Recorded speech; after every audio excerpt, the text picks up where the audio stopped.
Hey everybody, and welcome back to another Teach Me to Code screencast.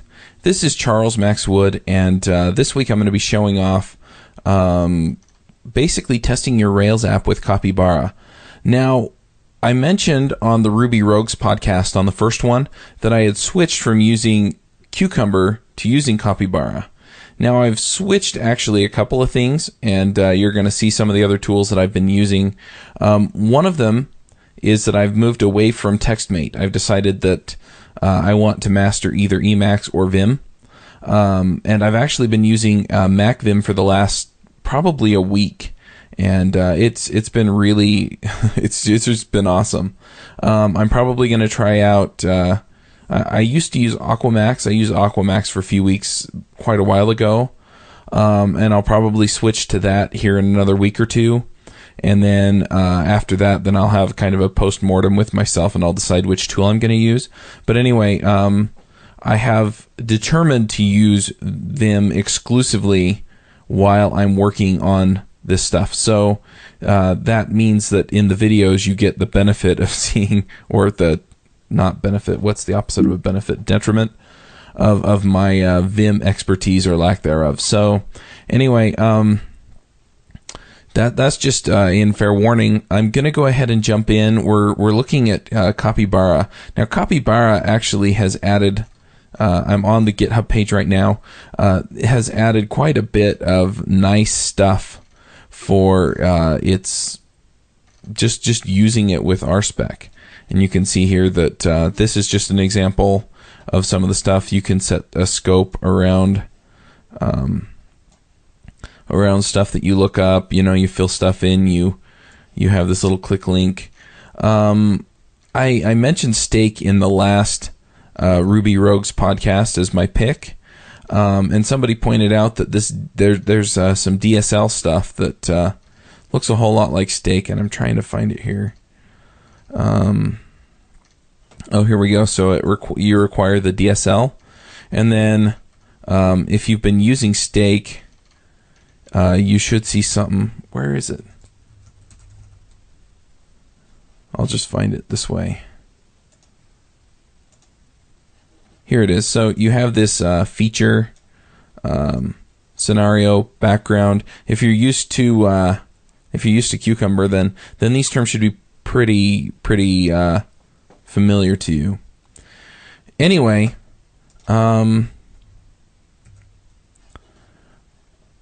I want to show you something here. If you click on sign out in FreeMark, I had a few people talk to me about the Delicious clone. This is my Delicious clone. It's called FreeMark.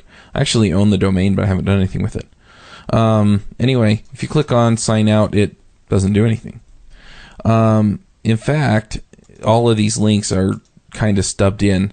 And so what I'm going to do is I'm actually going to make them do stuff, and I'm going to use RSpec and Capybara to test drive it. So the first thing that we need to do is we're going to fire up old MacVim. If you move the mvim executable from MacVim into your path, then you can just run it and it'll launch MacVim for you. The first thing that we need to do is I'm actually going to pull open the gem file here just to show you that we already have everything that we need for this. First off, we have Capybara, which is a requirement for what we're going to be doing. The other one here is RSpec Rails. And finally, if you want to do the, I think in Cucumber it's then show me the page, you can do that straight up in Capybara with a save and open page, and you need Launchy for that. So anyway, we have all of that. We're going to probably see some Factory Girl in here, and that should kind of get you an idea of what we're working with. So what I'm going to do here is I'm actually going to open up the spec helper first.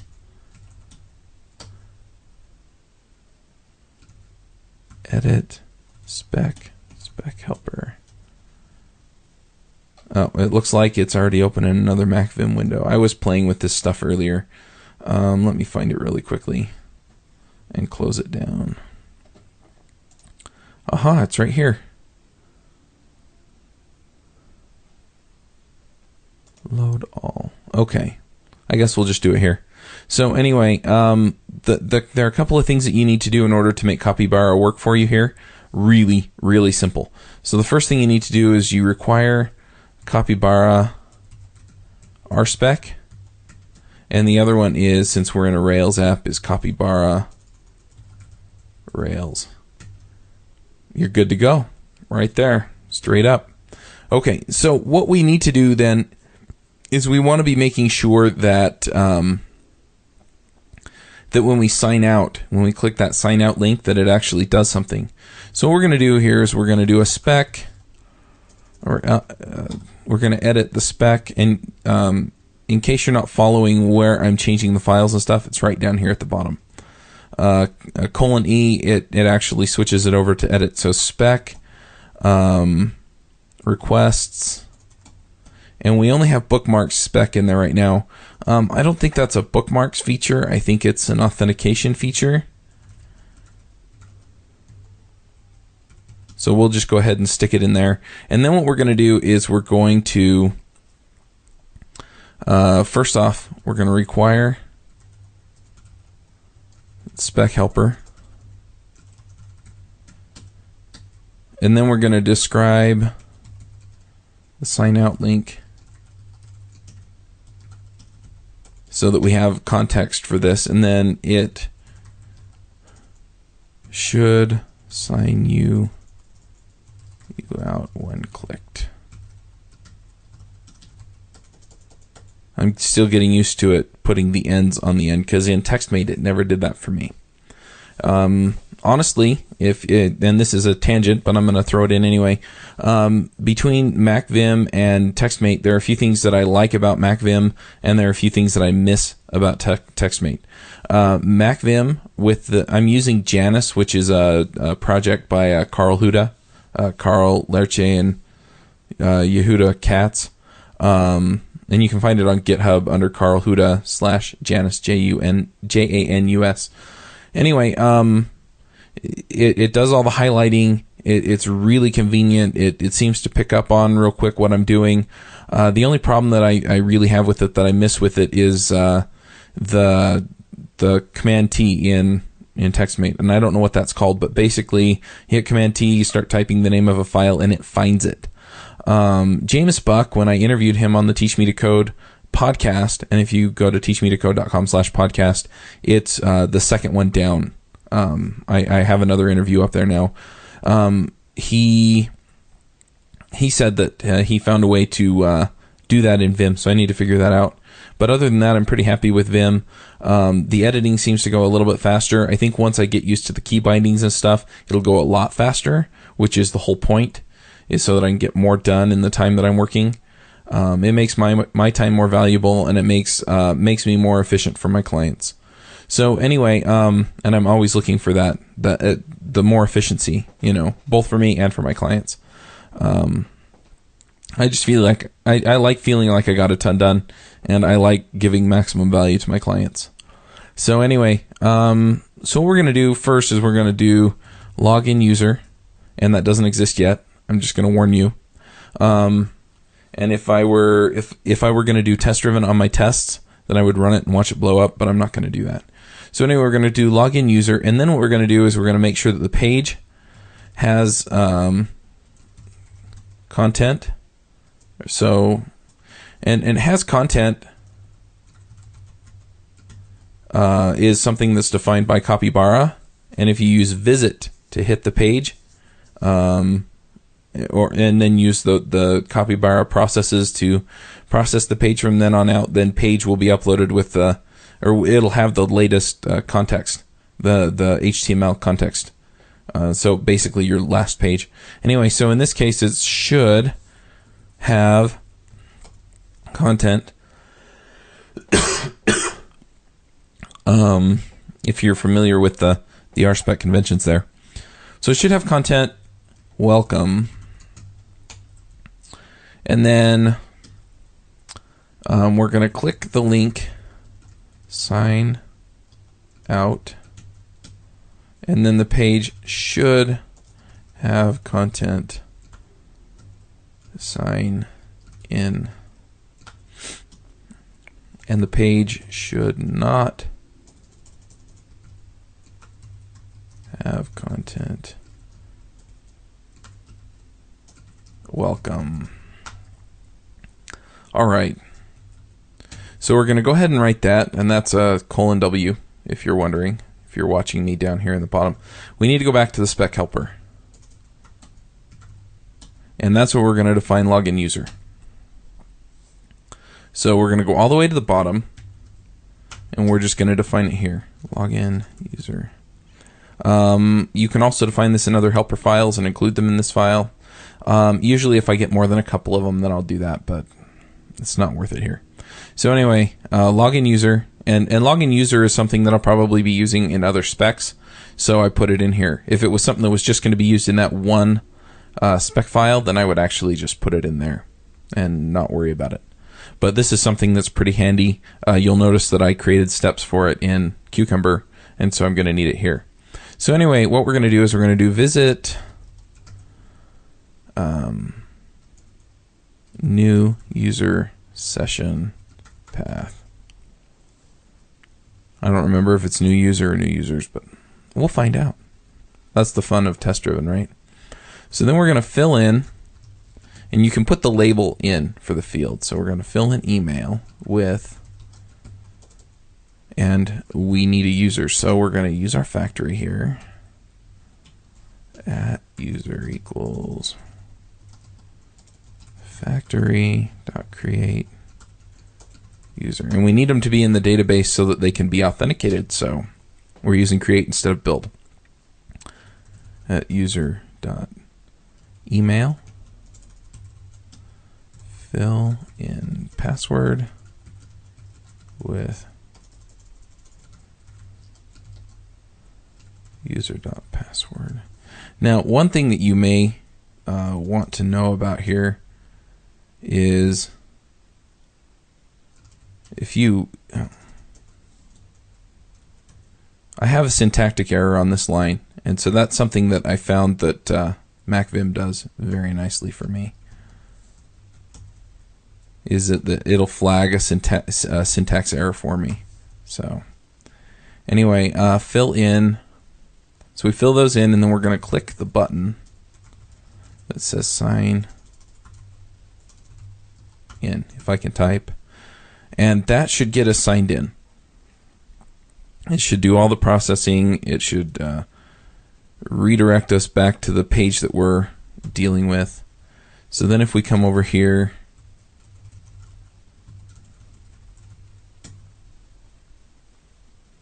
and we run our specs, then it should do awesome stuff. Now, I've had a few people mention several times that I should be using Spork for this, and I honestly haven't gotten around to looking at it. But I haven't done much with demoing specs for a while. I think it would speed up my development process a little bit because I run specs all the time when I'm coding. All right, so no such file to load Capybara RSpec. So let's do a bundle update Capybara.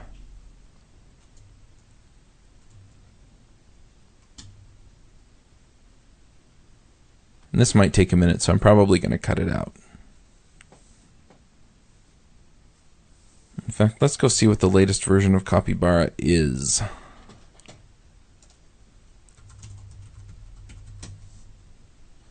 Because, yeah, I haven't updated stuff on this app for a while.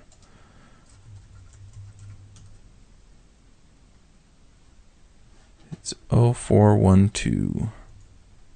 What version are we using?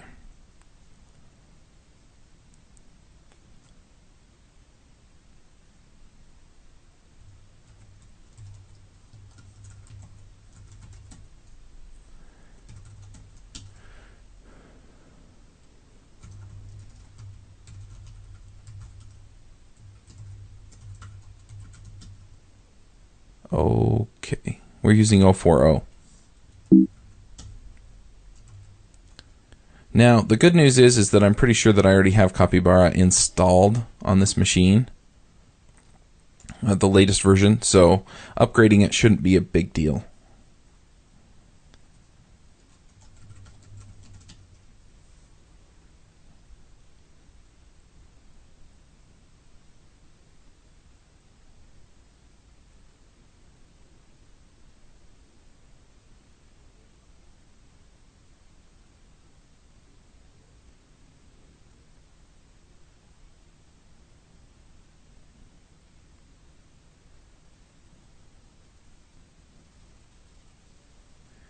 And you'll notice that all of these are going to say using instead of, installing.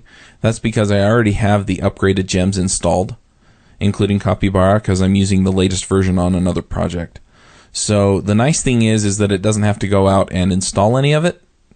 It just has to update the gemfile.lock. So anyway, now that we have that, let's go ahead and run this again and see what we get. I also want to note that there are some failing specs on this since the last time I did anything with it. So you're going to see something fail on the bookmark spec, and that's something that I'm just going to have to go in and fix. But I will go in and fix it later. All right. So you can see here that it's expected to have the content sign in, and it doesn't. So if we look at our spec here, I don't think we're going to be using the gem file, just in case we have to edit that. So spec requests authentication spec. So it's getting all the way to this line right here. Page should have content. So what we'll go ahead and do is the problem, I'm pretty sure, is in the layout, because that's where that header with the welcome is defined. So let's go ahead and open that up. App views, layouts, application control, or application. It says that's open somewhere too. Let me find that one real quick.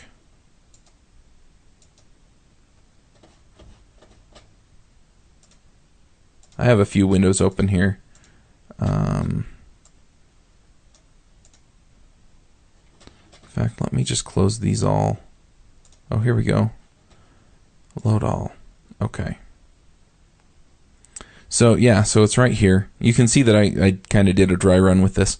Anyway, so we have this welcome text right here. There's nothing that's going to show the sign in, sign out. So what we can do here is we can add a line here if current user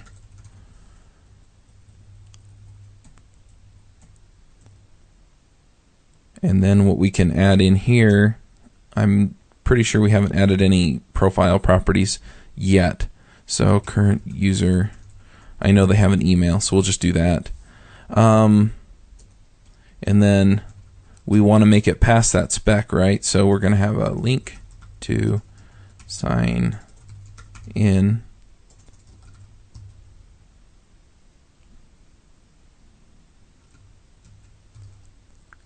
New user session path. And then I'm going to put an if on this one as well.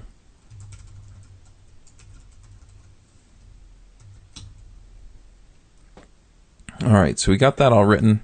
Now let's go ahead and run our spec.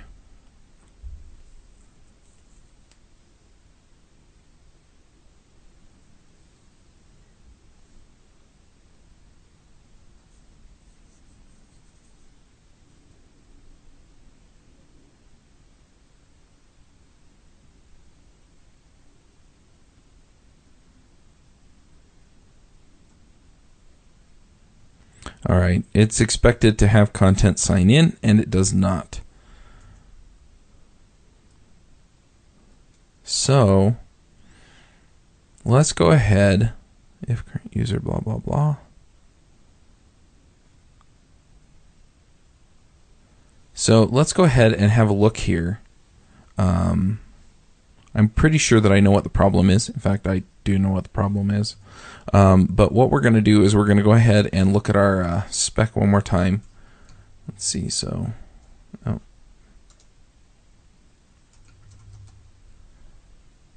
app, no, spec, requests, application, or authentication. Okay. So it's right here. We click the sign out link, and it should have content sign in. So if we look at the layout, which we can get to by running BP, which is open the previous deal. If you look at this, you can actually see that we have link to sign out, and it goes to this hash, or the hash mark. So, you know, doesn't go anywhere. You click sign out and it doesn't do anything. So I don't remember the exact helper, so I'm going to cheat here. Rake routes pipe grep session, because I'm pretty sure it's like destroy user session or something like that. But anyway, so the rake routes should tell me which route I need to hit, or what the helper name is. Yeah, it's destroy user session right here. And the reason that I use these routing helpers as opposed to the actual paths is because they usually, if something changes in the way that things are set up, then you can set things up so that the names of the paths don't change by using an as in your route when you match stuff. So anyway, so we've made that change. So let's go ahead and come over here and run our spec again.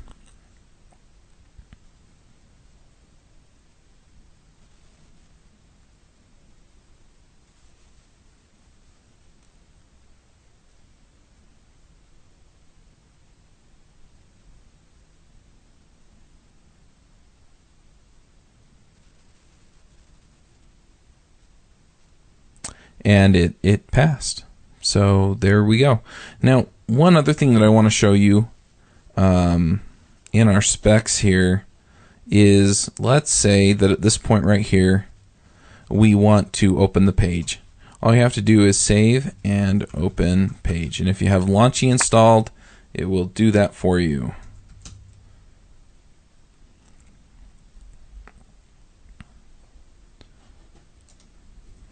So if we run it now, then it'll pop up the page and do all that awesome stuff.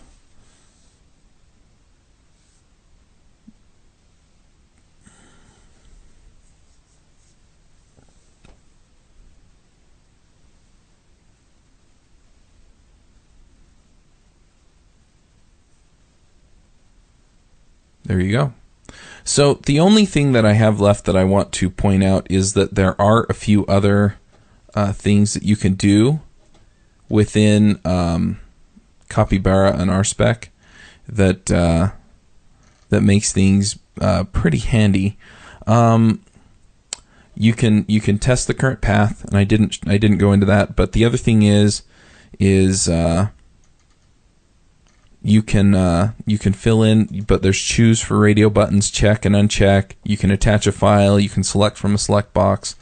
You have these selectors. You can also use selectors instead of should have content if you want to find, make sure that it contains a table with the table row in this case, or it doesn't have a selector. You can do the XPath testing. And the one warning that it gives you with XPath, I don't see it exactly anywhere here. But anyway, the double forward slash, and this is something that's caught me a few times, is anywhere in the document. And even if you do a within and then you do another double slash, it still does anywhere within the document. If you want to use the current context, then right before that double forward slash, put a dot in, and that will scope it to whatever scope that you're currently in. And other than that, I really hope this helps. I found that it actually sped up my my acceptance testing by a factor of about 2.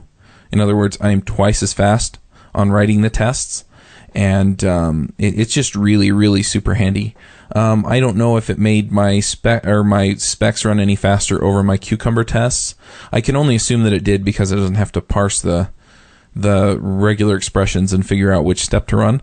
But anyway, I thought I would throw that out there and let you know that, yeah, this is my new favorite alternative for acceptance testing. And the only reason that I would use Cucumber at this point is if somebody decided that they wanted to start reading my tests. So in other words, if one of my clients, wanted to see what specifications I was building to, then I would actually start, using Cucumber for them. But most of my clients don't care. All they want to know is that, hey, I went to the website, I clicked on whatever, or I filled in whatever, and it did exactly what I wanted it to do. In fact, most of them don't even care if I write tests. The only reason that they don't object to me writing tests is because I've basically explained to them, hey, this is part of my workflow. It guarantees that your application keeps working, and if somebody comes in and starts messing with stuff, then they should know pretty fast that they broke something because one of the tests will fail. So anyway, that's Capybara and RSpec in a nutshell. So go check it out. Thanks. Need expert help with your Ruby, Rails, or Sinatra application? Give me a call. My phone number is 801-367-6164, or you can email me, chuck@teachmetocode.com. Thank you. New Relic is the leading provider of application performance management tools for Ruby and Java applications. Thousands of companies use New Relic RPM to monitor, troubleshoot, and optimize applications deployed either in the cloud or in dedicated hosting environments. RPM Lite is free, fully supported, unlimited time version available at www.newrelic.com. All the leading Rails companies use New Relic, including 37 Signals, AT&T Interactive, Shopify, OurStage, IGN, and lots more. That was wonderful. Bravo! I loved that. Oh, it was great. Well, it was pretty good. Well, it wasn't bad. Well, there were parts of it that weren't very good, though. It could have been a lot better. I didn't really like it. It was pretty terrible. It was bad. It was awful. It was terrible. Get him away! Hey, boo! I'm going to make them do stuff, and I'm going to use RSpec and Capybara to test drive it. So the first thing that we need to do is we're going to fire up old MacVim. If you move the mvim executable from MacVim into your path, then you can just run it and it'll launch MacVim for you. The first thing that we need to do is, I'm actually going to pull open the gem file here just to show you that we already have everything that we need for this. First off, we have Capybara, which is a requirement for what we're going to be doing. The other one here is RSpec Rails. And finally, if you want to do I think in Cucumber it's then show me the page, you can do that straight up in Capybara with a save, and you should see something. Where is it? I'll just find it this way. Here it is. So you have this feature scenario background. If you're used to Cucumber, then these terms should be pretty familiar to you. Anyway, I want to show you something here. If you click on sign out in FreeMark, I had a few people talk to me about the delicious clone. This is my delicious clone. It's called FreeMark. I actually own the domain, but I haven't done anything with it. Anyway, if you click on sign out, it doesn't do anything. In fact, all of these links are kind of stubbed in. And so what I'm going to do is Capybara actually has added, I'm on the GitHub page right now, it has added quite a bit of nice stuff for its just using it with RSpec. And you can see here that this is just an example of some of the stuff. You can set a scope around stuff that you look up. You know, you fill stuff in, you have this little click link. I mentioned Stake in the last Ruby Rogues podcast as my pick, and somebody pointed out that there's some DSL stuff that looks a whole lot like Stake, and I'm trying to find it here.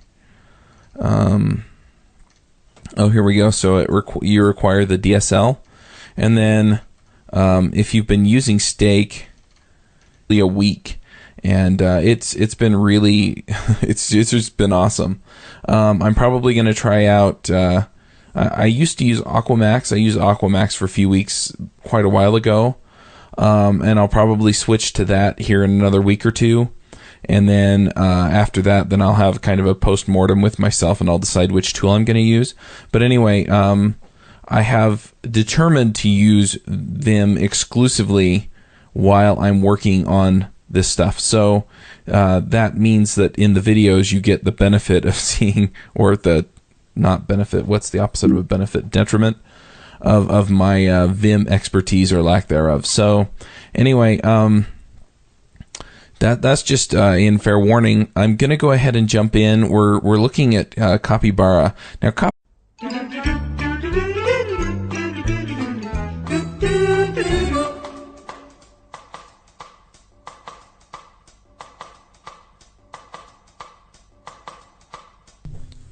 Hey everybody, and welcome back to another Teach Me to Code screencast. This is Charles Max Wood, and this week I'm going to be showing off basically testing your Rails app with Capybara. Now, I mentioned on the Ruby Rogues podcast on the first one that I had switched from using Cucumber to using Capybara. Now, I've switched actually a couple of things, and you're going to see some of the other tools that I've been using. One of them is that I've moved away from TextMate. I've decided that I want to master either Emacs or Vim. And I've actually been using Mac Vim for the last probably